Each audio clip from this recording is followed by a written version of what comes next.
Is there any team without higher expectations than the Seoul Dynasty? We always root for these guys. We always want them to do great due to their location in Seoul and their hyped up rosters. But over the past 2 years, they've had quite underwhelming seasons, and they finally needed to change things up, and that's what they did this year to try to push for a playoff spot. Was it enough though? Let's get into it.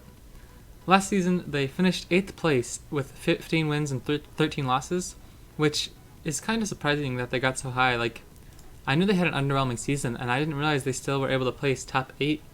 If we look at their stage results, they went 4-3, 3-4, 5-2, and 3-4. So stage 3, their 5 wins, 2 losses, was the only real stage where they did well. Like top of the league, they got top 5 for that stage. But other than that, they were really underwhelming, and I didn't even realize they were good enough to place top 8. In stage 4 specifically, they went 3-4 once 2-2-2 was put in place. And so that's a bit underwhelming and a bit worrying. And so coming into the offseason, they definitely changed up the roster some. They lost, Zumba, Jexe, Fleda, Hailey, and Ru Jae-hung. Or Jae-hung. I don't know why people don't say the Ru part, but anyways, Jae-hung is gone now too. Jexe went to the Outlaws. Fleda went to the Dragons, and that's a big loss. Everyone's going to be sad about that one. Hailey went to the Spitfire, and Jae-hung went to the Titans. And there's a lot of talk about Jae-hung being washed up, but I don't know. I think he's still a solid player in the league, and I'm definitely going to pay more attention because, I didn't have the pass thing last year to watch all of their perspectives. And so, sometimes you can't see what's going on with them specifically. But I don't remember him being awful, and so I'm, going to be interested in seeing how he does with the Titans. But they did bring in Badosin to replace him, and Creative is another player they brought in from Gen G. He did pretty well in creating contenders. Nothing fantastic, but I don't think he's like the most hyped up signing. But he's not, awful. I don't think. I think he'll be a solid backup for this team. So yeah, Badosin, a bit of controversy over this. I'm not really sure why, but I was reading the Overwatch League website's preview, and so yeah, he's a controversial player, but I think he has a lot of experience, and I think he's a solid player. And put him next to Toby, and I think that's a solid support line. Toby is the only remaining member from Lunatic High on this roster, which is kind of sad. Kind of like with the Titans. I loved when they came over and they the whole runaway roster. I think it's so cool when they have a whole contenders roster come over.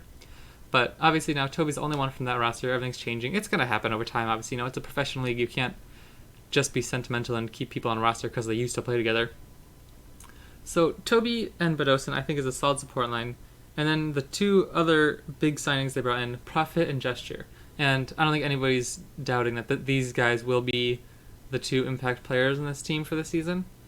Obviously, Profit coming in to replace Fleda. And I don't know how much of an improvement it is, but obviously Profit can be one of the best in the league. But I also think Fleda can be really good as well.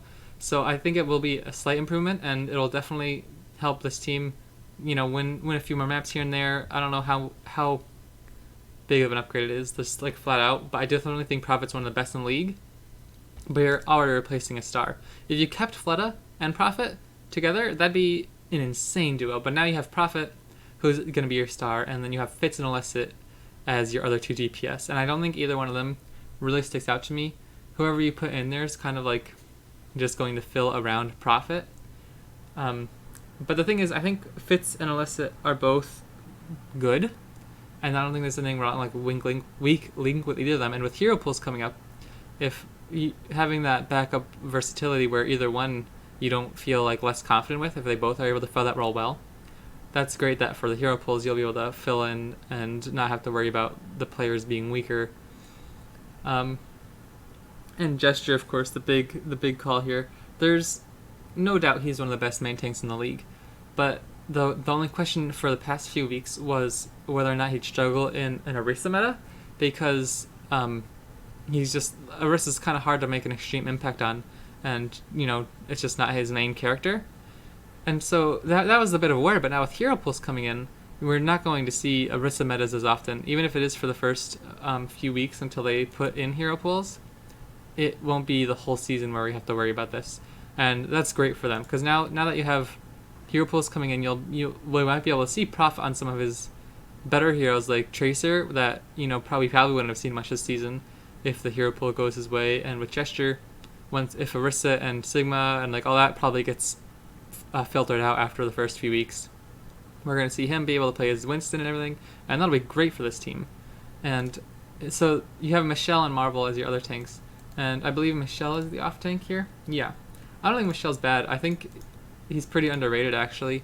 From what I've heard, he has a pretty good reputation in the league, and there's not a lot to talk about him, but he's pretty solid. And put him next to Gesture, and honestly, I think this roster is kind of underrated. If you look at, I think you have a lot of synergy here from Prophet, Gesture, and Badosin all playing together, and I don't think the problems on London were all their fault.